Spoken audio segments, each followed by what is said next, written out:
Isang mapagpalang araw na naman po mga kapatid at muli tayo mag-aaral ng salita ng Diyos. At ang salita ng Diyos natin pag-aaralan ating tungkukunin sa sulat ni San Pablo sa mga taga-Roma, Kabanata 12, Talata 2. Ang sabi po dito, huwag kayong umayon sa takbo ng mundong ito.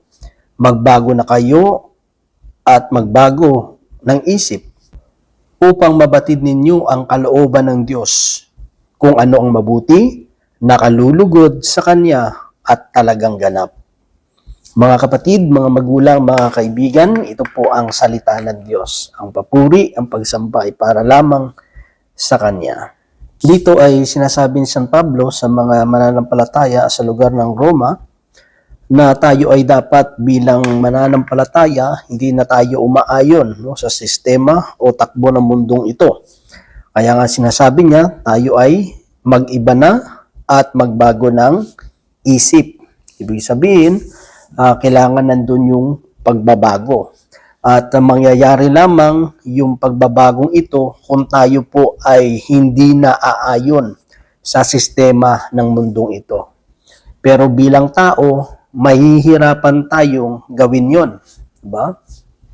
Yung pagbabagong yon na sinasabi ni San Pablo. Kasi kung titignan natin mga kapatid, yung pagbabago sa mundo, magkaiba sa pagbabago kapag na kay Lord ka. Kasi yung pagbabago sa mundo, minsan sasabihin mo sa isang tao, nagbago ka na, diba? Pero ang totoo minsan, hindi naman talaga nagbago yan. Lumabas lang yung totoong siya, diba? Kasi nagkaroon ng kayamanan, naging tanyag, umunlad ang buhay, nakilala. Ibig sabihin, nakamtan niya. Sabi nga, bigyan mo ng posisyon, ng power, ang isang tao kaya kayamanan, diyan mo masusubok yung pagkatao ng isang tao. So, ibig sabihin, minsan, hindi pa kasi lumalabas yung totoong pagkatao niya. Di ba? So, nag-change, hindi talaga siya nag-change, kundi lumabas lang yung totoo niyang pagkatao. Yun ang sa mundo na pagbabago na nakikita ng tao. Pero sa Diyos, iba. Di ba? Yung pagbabagong hinihingi ng Diyos na sinulat dito ni San Pablo, mga kapatid, is mag-iba na ng isipan upang mabatid ninyo ang kalooban ng Diyos. Mahihirapan tayo na hindi umayon sa takbo ng mundong ito kung una, hindi magbabago yung isip natin. Diba? Kasi yung pag na kay Kristo ka, mawawala yung ikaw diba? Kaya nga magiging Christ-likeness ka. Magiging katulad tayo ni Kristo. Diba? Hindi tayo mamumuhay sa sarili natin, no? Kaya nga magbabago tayo, mag-change Hindi kasulad sa mundo, nagbago, hindi naman sa tingin ng tao nagbago siya, yung ugali niya, pero totoo, lumabas lang yung totoo niyang ugali. Yun talaga yung totoong pagkatao niya. Pero kapag na kay Lord ka, yung totoo mong pagkatao, kailangan kalimutan mo. Kasi kailangan makita ang pagkatao ni Kristo ang dapat makita sa atin. At mangyayari lang yun kung hindi na tayo susunod dun sa pattern o sistema ng mundo, at ito'y mangyayari lang kapag tayo ay nagbago ng isipan, diba? Yung isip natin, yung mind of Christ, no? Yung isip ni Kristo. Ano ba yung isip ni Kristo? Inuuna yung kapakanan ng ibang tao. Ano ba si Kristo? Nandun yung humility, pagpapakumbaba. Diba? Ano ba si Kristo? Inuuna niya muna yung kalooban ng kanyang Ama, hindi ang kanyang sarili. Kaya nga tayo, kapag kay Kristo tayo, hindi na ngayon yung kalooban natin yung nasusunod, kundi yung kalooban na ng Diyos. So, magkaiba talaga. Diba? Yung mangyayari sa buhay natin, diba? Kaya nga darating ang time, kaya nga may mga tao sinasabi, no, yung nakikita niya na dapat makita sa atin yung pamumuhay ni Kristo. Hindi yung pamumuhay ni Ronald, hindi yung pamumuhay ng sino pa mang tao, di ba? Ang dapat makita sa atin yung pamumuhay katulad ni Kristo. Kaya nandun talaga yung change, yung pagbabago. Kaya nga, kapag ang isang tao ay nakakilala sa Panginoon, marami talagang tao magsasabi na nagbago ka kasi hindi ka na sumasama sa ginagawa nilang hindi tama, di ba? Yung chismis na usapan, di ba? Yung sa mga vices nila, di ba? Hindi ka na katulad dati na mainitin ang ulo mo, palaaway ka, di ba? So makita nila yung pagbabago mo para sa ikabubuti, di ba? Hindi yung nagbago ka na masama, di ba? May mga ganun tao, di ba? Parang nagbago ng tao niyan, no? Nagsimula lang na yumaman, naging mayabang na, di ba? Naging mapagmataas na, no? Tayo nag-change for good, no? Para sa ikabubuti. Kasi yung isip natin, hindi na yung isip na ng mundong ito, kundi yung isip na katulad kay Kristo. Kasi kapag nandun yung isip natin na katulad kay Kristo, doon lang natin mababatid ang kalooban ng Diyos. Di ba? Nandun lang natin mababatid ito yung kalooban ng Diyos. Kasi nagpasubmit na tayo kay Kristo. Pinasubmit natin, nagpailalim tayo sa Panginoon. Kaya ngayon, sinisik na natin, hindi yung kalooban natin, kundi kung ano yung kalooban, sabi doon, ng Diyos. At yun naman yung yun ang talagang desire ng puso ng dapat na naglilingkod sa Panginoon. Palaging masunod, hindi ang ating kalooban, kundi yung kalooban ng Diyos. Kasi alam natin na ang pinakamabuting plano, ang pinakamagandang plano, hindi yung plano natin, kundi yung plano ng Diyos. Kasi kapag sinunod natin yung plano ng Diyos, alam natin na ang ending nito is ay kabubuti ng bawat isa sa atin. Diba? So napakalaga yun Mabatid natin ang kalooban ng Diyos kung ano ang mabuti. Diba? Kasi siya ang Diyos na mabuti Ano ba yung mabuti? Ano ba yung tama? Diba? Hindi na sinasabi diyan na ano yung maganda, no? Kasi hindi na lahat ng maganda is maganda talaga, di ba? Pero ang lahat ng tama is tama. No? Ang lahat ng mabuti, ito ay galing sa Diyos. Kaya nga kapag ang isang tao nagpapailalim sa kalooban ng Diyos, hindi sa sistema ng mundo, napapabuti ang kanilang buhay at hindi lamang yun, nakalulugod sa Kanya. At siyempre, kapag tayo ay nagpailalim sa kalooban ng Diyos, at tayo ay gumagawa ng mabuti sa pamamagitan ng biyaya ng Diyos, kasi siya ang Diyos na mabuti. Para tayo ay makagawa ng mabuti, kailangan ang Diyos ng kabutihan nasa atin. Kasi kung yung Diyos ng kabutihan wala sa atin, mahirapan tayong gumawa ng mabuti. Yung mabuting ginagawa natin, standard lang sa paningin ng tao, hindi sa paningin ng Diyos. Kasi minsan ang tao gumagawa ng mabuti, but behind sa kabutihan na ginagawa, may masamang hangarin. No? May masamang motibo bakit yung ginagawa.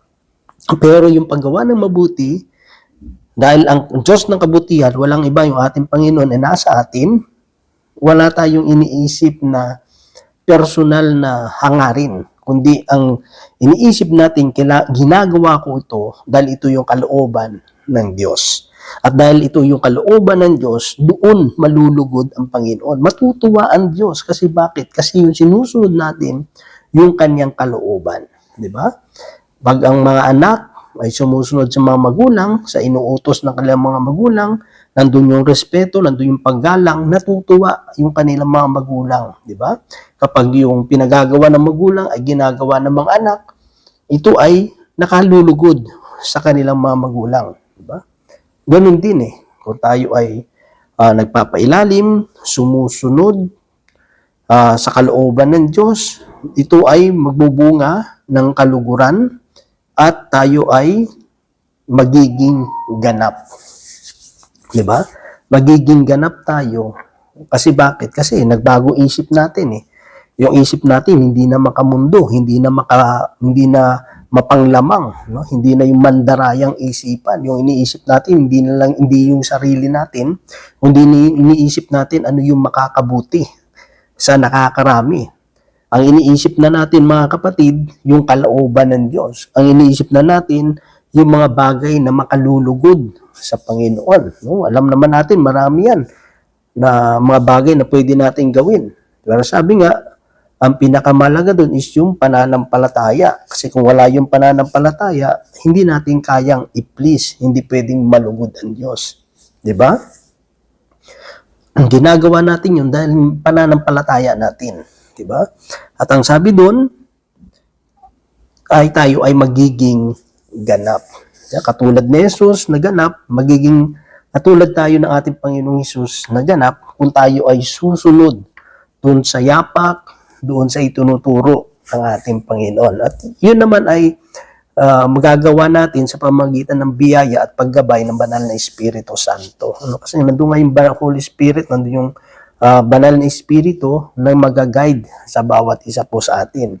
Pero ito ay mangyayari lang kapag nag-change yung mind natin, kapag nag-desisyon tayo na sundin yung kalooban ng Diyos. Di ba? Is a decision kasi. Kailangan natin mag-desisyon. Susunod ba ako? Kasi siyempre, pag nag-change ng mind ka, handa ka bang sundin na yung kalooban ng Diyos? Maraming mga bagay na dapat kang iwan, di ba? Yung mga masasamang barkada mo, yung mga malalaswang usapan, yung paninirang puri, di ba? Yung mga vices sa buhay, di ba? Alam mo naman dito sa mundo, yung pleasure sa mundong ito yung nagpapasaya sa laman di ba? Pag makamundo ka pa, parang yung hirap iwanan, parang ang hirap bitawan. Pero kapag tayo, ang isip na natin ay hindi para sa mundong ito, kundi ang iniisip natin ang mga bagay na para sa Diyos at para sa ikabubuti ng bawat isa sa atin. Tandaan natin kapag sumusunod tayo sa kalooban ng Diyos, ginagawa natin ito, una sa lahat talaga, para sa sarili mo rin diba? Kasi pag sinunod natin kalooban ng Diyos, hindi naman to para sa Kanya diba? Kasi Diyos siya mananatili siyang Diyos Pero kapag sinunod natin yung kalooban niya, ang una talaga makakabenepisyo, tayo rin Tayo rin Kasi bakit? Na nagbagong buhay natin, sino bang nakabenepisyo ang Diyos? Hindi. Tayo rin. Tayo ang nakabenefits ng mga mabubuting bagay na tayo po ay nagdesisyon na sumunod sa kalooban ng Diyos. At kung patuloy sa pagsunod ng kalooban ng Diyos, siyempre, hindi lang puro saya yan. May mga sacrifices, di ba? May mga challenges, may mga trials. Kasi part yun na hinuhubog tayo. Di ba? Pinuprone tayo, nililinis tayo ng salita ng Diyos. Part talaga yun. Kasi hindi ka magiging ganap, hindi tayo magiging ganap kung hindi tayo dadaan sa mga prosesong yun, yung paglilinis, pag-purify ng Panginoon, di ba? Kasi sa pamagitan ng mga trials, o yung mga taong nagpapainit ng ulo mo, di ba? hindi mo maipa-practice, hindi natin maisa sa buhay yung self-control, di ba? Yung humility, yung mga virtue na tinuturo ng Panginoon, kung walang challenges o walang magcha-challenge sa atin para mai-practice natin ang mga virtue ito, mga kapatid. At kung walang hindi mo pag walang testing, hindi mo ikaw mismo, hindi mo malalaman sa sarili mo kung meron ka na ng ganung virtue, di ba? So, yun lang mga kapatid. Nawa sa paglilingkod natin sa Panginoon, yung pagbabago, nawa ay hindi lang sa umpisa, kundi dapat tuloy-tuloy yung ating pagbabago. At yun naman ay mangyayari kung patuloy natin isasubmit yung sarili natin, ilalagak natin ating puso, ang ating isip sa Panginoon, at patuloy nating hihingin sa Kanya yung Kanyang gabay, yung Kanyang patnubay upang ating maisagawa ang lahat ng mga tungkulin, ang lahat ng mga bagay na kalooban ng Diyos na gusto niya ipagawa sa atin. So yun lamang mga kapatid, at nawa ang Diyos patuloy magpala sa bawat isa sa atin. God bless po sa ating lahat.